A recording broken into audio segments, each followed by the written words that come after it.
Hi everyone, I'm Dragon Critic aka Leo O'Brien, and have you noticed that I love Power Rangers Dino Thunder and I have big nostalgia for it along with the franchise in general. I want to recommend it to people who were both fans of Power Rangers as kids, but people that were never fans of Power Rangers as well. And I have 5 reasons why you, watching this video right now, should give Power Rangers Dino Thunder a chance. If you want to watch the series, it's easy. The series is on Netflix and you can get it on websites like Kim Cartoon. If you're American, you can get the complete series on DVD, and it's only $12, which is pretty good value for a box set of a TV show. But if you don't want to pay money for it, then Netflix, if you have a Netflix, because you have to pay for Netflix, and Kim Cartoon are your best bet. So, let's begin the 5 reasons why you should watch Dino Thunder. Reason number 1. Great storytelling and should be given a chance. Dino Thunder has a really good story about teenagers discovering the Dino Gems and becoming Power Rangers, but it's executed so well and it's done in an incredibly unique and exciting way. You got a great balance of funny moments, serious moments, and great character interactions, which I'll get to later in the video. It also has some really cool similarities to other movies and TV shows out there, like the Dino Eggs would give you a Jurassic Park vibe, the back and forth with Trent would give you Winter Soldier vibes, Connor, Ethan, Kira, and Trent dealing with high school life and Power Ranger responsibilities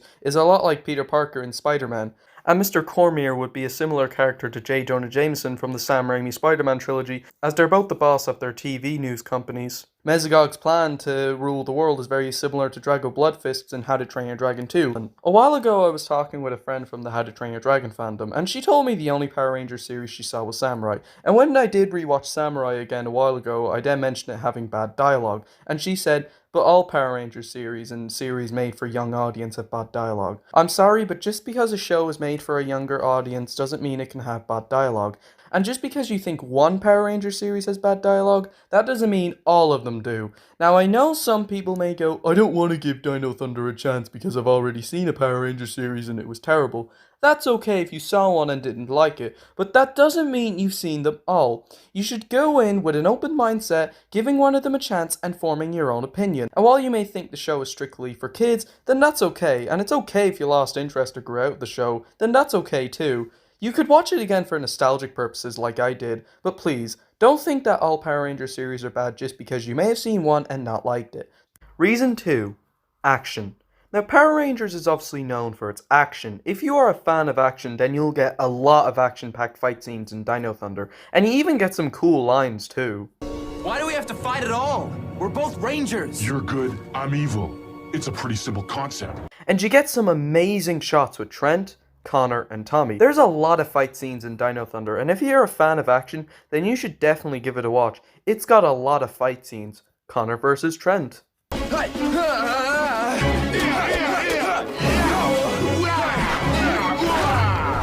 Going down. Tommy versus Zeltrax. I'm not through.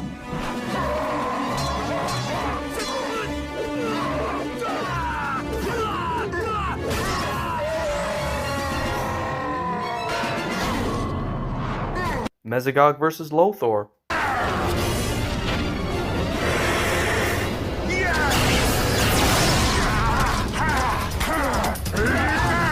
A lot of these fight scenes have really cool shots and they're very nice to look at, and they add a lot of excitement to the scenes, and they can be a lot of fun to watch, along with the Megazord fights, which are also very entertaining to watch as well. Reason 3. Characters that feel and behave real. Despite being PG, the teenagers in Dino Thunder feel real. Connor is a high school jock who goes on a long journey and it shows him about being good, and there is people like that in real life. There is high school jocks in the real world, and people who would like go on a journey, their behaviour can change, and Connor really felt that, and he felt like a real teen. Ethan is a fanboy of computer gaming and all that, and there is definitely people like that, and a lot of people who are into computer gaming will relate to Ethan. Kira is the girl who plays the guitar and wants to become a famous guitarist, but in the beginning of the show she's more grumpy because she's around people she doesn't want to be around, and there's people like that who would be annoyed when they're around people they don't like. Trent was the guy that moved to Eastside, but he had a lot going on between him and his adopted father, and obviously him getting corrupted by the White Dino Gem happened. Okay, stuff with the White Dino Gem ain't real, but I think there is people like Trent, as there could be a lot going on in someone's personal life with maybe drama between their family or just whatever. Now, yes, it's not Booksmart or Edge of 17 real, as they have a more mature age rating, but as far as the age rating goes for Dino Thunder, they really do feel like real teenagers, which is great, and I definitely recommend people who want to relate to characters from a live-action TV show. You do get a lot of character arcs, so yeah, you have characters that feel and behave real, and you should definitely check it out because of that. You also get a lot of character interactions. When we see the Rangers together fighting, it really feels like a genuine team, or when they're having banter, it genuinely feels like they're having fun. And the cast is enjoying acting in the series. Connor is hanging out with Ethan, but Connor wouldn't be hanging with him unless they were Power Rangers, and Connor is trying to get along with Ethan as they have completely different personalities, and we see that Connor has grown to really like Ethan as a friend in Test of Trust, the episode before the two-part finale. And look at you, Connor. You are in no way the same dumb jock that you were when we started. Is that supposed to be a compliment? Well, you know what I mean. If he doesn't, I do. You have come a long way, bro. But what about you, gamer dude? You're not exactly Mr. Cyber Geek anymore. Yeah, I am pretty cool, aren't I? Don't get carried away. As they do be working together as Power Rangers and obviously become good friends. It's interactions like these where Connor, Kira, Ethan, Trent really feel like real-life teenagers. Reason 4.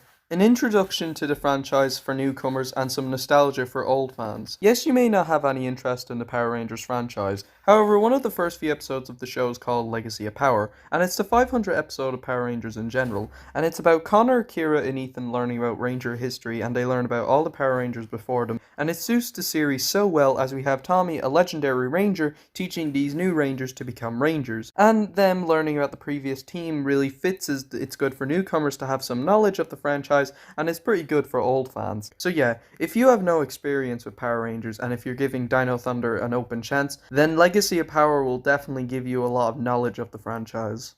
Reason 5. The flaws can be interesting to discuss and create a very fun debate. While yes, a lot of the CGI and effects are really dated, but they did look good on TV back in 2004.